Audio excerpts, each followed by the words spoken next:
Welcome back, my Pokemon and Pokemon Go players. I'm gonna say this right now.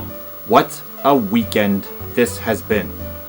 Of course, there's been the global tour of the Sinnoh region that has happened over this weekend, and I am impressed with this event right now. So for today, I'm gonna give my review about the Sinnoh Tour Global. I'm Pokemon Go Trainer Electric, and welcome back to my channel. Hope you guys give this video a thumbs up. Also, don't forget to leave your comments down below and give me your opinion about what your thoughts were on Sinnoh Tour Global. What you liked about it, what you didn't like about it. Like, I want to know what it is that you liked and didn't like about this tour. Also, don't forget to subscribe to my channel and to click on that notification bell. And don't forget to share this video with your friends. Also, don't forget to follow me down on my socials below. My Instagram, TikTok, and Twitter pages are all provided. So, without further ado, let's get on with the video. So, what my thoughts were about the Sinnoh Tour? Well, I was actually amazed by it. I think this might be my favorite tour. How I would rank the tours right now? Well, Sinnoh Tour probably being number 1, then going into Kanto Tour as number 2, then I put Hoenn Tour as number 3. I did like the Hoenn Tour, just not as much as the other two. And last, of course, being the Johto Tour. That one wasn't really my fan favorite, since of course weren't a lot of shinies that I got on that day. Same for the Hoenn Tour, but that doesn't really matter to me. But anyways, why I'm saying number 1 for Sinnoh Tour? Well, Sinnoh Tour gave us a lot. It gave us it still gave us legendary encounters in the wild, just like it did for the Hoenn Tour, which was awesome. Especially with the Lake Guardians being the wild encounter spawns at this time, which I found to be very awesome. Much like the Hoenn Tour, the eggs were pretty good too. The rotating habitats, still going on from 10 AM to 6 PM, I thought the timing was pretty nice. An 8-hour event is better than a 10-hour event, honestly. We also did get some pretty cool Pokemon to see. I mean, we also mixed it up not just with Gen 4 Pokemon, we mixed it up with Gen 1, 2, and 3 Pokemon that could evolve into some Gen 4 Pokemon. I'm gonna tell you this right now, I thought that this was pretty awesome. I also like the origin forms of both Dialga and Palkia making their debut, even though it was already in the LA tour, but still, it was nice to see them globally. Plus, the moves Roar Time, Spatial Rend with the Adventure effect, very powerful moves. I honestly loved those moves. I chose the Diamond version, which means I got more of Dialga with Roar Time. Although I did do one Palkia raid, and I did get a Spatial Rend Palkia, which I was actually pretty excited for. I honestly couldn't decide between Roar of Time and Spatial Rend Adventure effects. I mean, I did both, and I'm not sure which one I liked better. I honestly think I liked the Spatial Rend a lot better than the Roar of Time. Roar of Time was great, I just think Spatial Rend was a lot better because I got more like distance between like the spawn rates, which is pretty awesome. The habitats were good. I think that there were some really good habitats as well. I also like the space-time anomalies, which of course featured some of the Hisuian Pokemon that we got to see in there. As of course including Growlithe, Voltorb, Sneasel, and Quillfish. We even got to see Hisuian forms of Decidueye, Typhlosion, and Samurott in raids, along with of course Oshawott, Rowlet, and Cyndaquil. Honestly, I like the raid choices that they had as well, although I did wish that they did add like the regional Pokemon into raids, but still, I think having them in like 10k eggs was pretty nice. Also, going into the egg pool was pretty good too. I mean, yes, we could have seen more Pokemon in the egg pool, but I think this was a good way to go. Also, the shiny boosted raids. I thought that there were some really good shiny Pokemon during at this time, and I did believe that some of the rates were definitely boosted for certain species. Like, Stunky definitely was boosted. Pikachu costumes definitely were boosted as well. The starters, I think, were also boosted. Hatching some regionals from eggs definitely made them boosted for sure. This also included Hisui Voltorb and Hisui Quillfish, although I think those two were probably more wild spawn boosted. That's my opinion. I did wish to actually see like Wire Deer, Sui Braviary, Cleavor, Ursaluna, and Hisuian Avalugg spawning in the wild during the space-time anomaly, but I guess that's okay. I want to go through the shinies that I did catch during the Sinnoh Tour. Some of them were also traded, some of them were hatched from eggs, some of them were from field research tasks. It was a lot though. Alright, so let's start off day 1 of Sinnoh Tour. So starting day 1, I got this shiny Piplup from the first part of the habitat, which of course being the bustling boardwalk. Honestly, I was expecting to see one of the shiny starters during this tour, so I honestly gotten shiny Piplup first. Next up, shiny Mesprit from the wild. This one really took me by surprise. I was so happy to see this shiny appear. It's not great IVs, but it's still a shiny. So that's what's really awesome. Next we go into the Ancient Grove habitat. Now, I did one Palkia raid to start off with, and wouldn't you know it, I get its shiny origin form. Unfortunately, I didn't get shiny origin form of Dialga, which was disappointing to me, but it was still cool to get shiny Palkia in its origin form. I also managed to get this shiny next, a Voltorb, one that I was actually really hoping to get during the Ancient Grove habitat. So I was actually really happy that I got this one from a wild encounter. I didn't hatch it from eggs, which is fine by me, but I was happy that I got this one. Speaking of the egg hatching, as I said from regional eggs, I did manage to hatch a regional shiny. Not Pachirisu, not Chatot. It's actually Carnivine. I mean, I did want to get Chatot and Pachirisu to hatch, but I could probably wait on that. I'm not sure when I'm going to those areas exactly, but I'm sure I'm going to find Pachirisu or Chatot in a wild shiny at some point. Hopefully soon. Next shiny, we go into the Toxic Digs habitat. And that shiny, of course, being... the first shiny I did get was, well, a Sneasel. Not really my fan favorite one that I wanted to get, but it's alright. I mean, I have more of this shiny in particular, so I wasn't really expecting to get this one, but it was nice to see it again at least.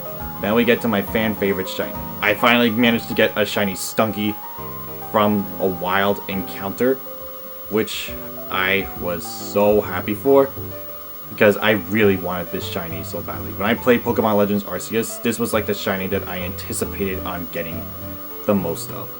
So I was pretty happy for that. Then I also got another shiny Stunky to follow afterwards from a field research task, which I loved. When I had an incense on, I did get a male Hippopotas at this time, so I finally managed to get at least a male shiny Hippopotas, which I wanted. I mean, I had a bunch of female ones in there, so that's nice to have. I mean, yes, a male Hippopotas was exactly what I wanted to get. But it was alright if I did get another female one, though. But it was good to at least get a male. Now we move on to Geothermal Lagoon next, which of course I got a shiny Quillfish. Of course, I evolved this one right away because the IVs were awesome on it. It wasn't a perfect IV, but it was at least a good 3-star IV that I got. Continuing on again, I did get Pikachu with Ray's cap on, which of course I was expecting to get because costume Pokemon were definitely boosted during this event. Returning back to Bustling Boardwalk again, I did actually get another Pikachu again, but this time with Lucas's cap on. This was a nice one to catch also. I mean, I wasn't expecting to get much of shinies from the Bustling Boardwalk habitat, because I knew there weren't going to be like any boosted shinies from there, in my defense, honestly. Going back to Ancient Grove again, I managed to get this shiny in, which I was extremely happy by, because this was a shiny I think I wanted to get for a pretty long time now. So yeah, I was happy I got shiny Growlithe in its Hisuian form. Going back to Toxic Digs again, I did get a Pikachu with Dawn's cap on it, which I honestly was not expecting, but I still was happy I got this one. Then, let's go into some of the trades that I was able to get. So, for one of my trades, I traded off one of my Pokemon for a shiny male Combee. This is one I have actually been wanting to get for a while now. I was hoping to get a female one, but I'm glad I got a male one to start off with first, because I think getting a male one is a good way to go. I want to try to catch a female shiny Combee for myself so I can evolve it into a Vespiquen. when the time comes. I also got a shiny ball toy because I wanted to complete this set. I did get another shiny ball toy from like a trade also, so I was happy to at least get another shiny ball toy in Pokemon Go.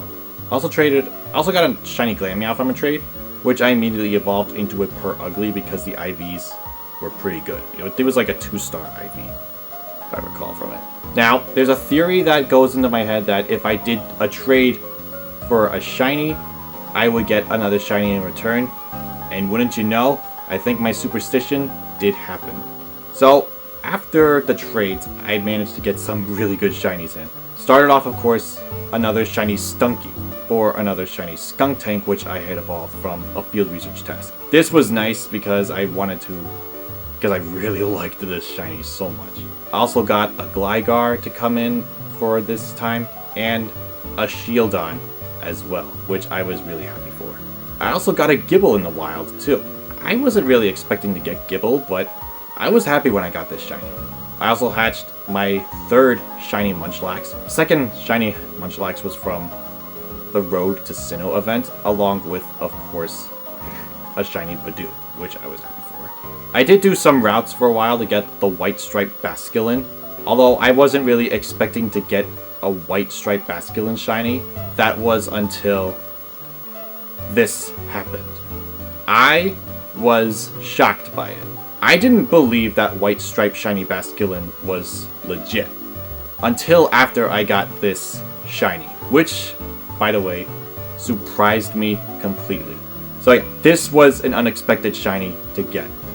Also, this was a back-to-back, which followed up with another shiny Stunky. This makes a total of 4. This, of course, reminded me so much of Pokemon Legends Arceus, because I think I got like 4 shiny Stunkies when I was playing the game. Yeah, so that happened. Going back now to Geothermal Lagoon again, another Hisuian Quillfish, which of course completed the set. And to end off day 1, shiny Hisuian Sneasel. That was my favorite part of the tour, obviously. Now we move on to day 2 of the shinies of Sinnoh Tour Global. Don't expect much for day 2 because I was super busy on that day. What started off was a Piplup again. Honestly, I wasn't really expecting to get a Piplup, but at least it starts off another chain reaction. Then I get another Hisuian Growlithe during the Ancient Grove habitat. I was happy for this one. I was happy that I got this one again because I finally got to complete the family set of shiny Hisuian Growlithe. I didn't get any shinies for a while because I was super busy on that day. I was also at work on that day, and I also had something else to attend to. But during the second half of it, I managed to at least get 5 more at the time. Although I wasn't really lucky as I was on day 1. Next up, a shiny Cherubi, which I was looking for, although I wasn't really expecting to get this shiny, which really caught me by surprise. I also got another shiny Bronzor again, which I wasn't really excited about because this, of course, was a Permaboost species after all. So I wasn't really expecting that. Then, of course, Geothermal Lagoon, another Hisuian Quillfish. I was so shocked by this. I also got a shiny Rhyhorn, and to end off day 2, another shiny Hisuian Quillfish again. That was awesome. So, in total of the day, I got about 33 shinies. So, was I satisfied with the event? Yes, I was pretty satisfied with the event. Honestly, I was looking forward to getting like a shiny Origin of Dialga and shiny Finneon again. Although that didn't really happen, so I'm okay with it. There's always going to be some other times where I can get shiny Finneon, shiny Origin Dialga, hopefully during a Go Tour event. I was also hoping to get a shiny Combee for legit, but I can always wait on Combee again. I was also hoping to see if I could get like, I don't know, another shiny Hippopotas during the Toxic Digs. But that's okay with me. I wasn't really looking for like any shinies during like the Geothermal Lagoon habitat since I gotten most of those shinies already. But still, it was nice to get them. So, how would I rate this tour? I'd probably give it like a 10 out of 10 on my part. I thought this tour was really amazing. Like, I loved this tour a lot. I think it might have been better than the other tours that I've done. But let's just wait and see what happens when Univator comes in to Pokemon Go. That I'm gonna look forward to. So, what were your thoughts about the Sinnoh Tour? The global version, at least. Let me know down in the comments below, and I would love to hear what your thoughts were about this tour. Because, let's face it, this tour was probably an amazing tour to have. Now that the Sinnoh Tour is over, we have a lot to look forward to for what next season is going to bring us. And of course, that next season is going to be known as the World of Wonders. It was just announced today that we are getting this season into Pokemon Go for March, April, and May of 2024. What could we expect? Well, rumors are saying that there's a Kanto Tour Classic that's going to be coming back, which is going to be pretty awesome because now I think I'm looking forward to seeing a Kanto Tour event return again. Hopefully we get to see something that's likely a big event. With the Kanto Tour Classic coming in mind, I am looking forward to completing my shiny decks for the Kanto region. All I'm missing is a Starmie. Hopefully I get to see that during the Season of Wonders. And who knows what else we could be getting. It's likely that Necrozma is coming in. There have been some data mine rumors about Necrozma coming in to Pokemon Go for the first time, along with some form changing abilities as well. Hopefully we get to see that happening. Anyways, that's it for today's review video. Thank you guys so much for watching. I'll see you guys on to the next video.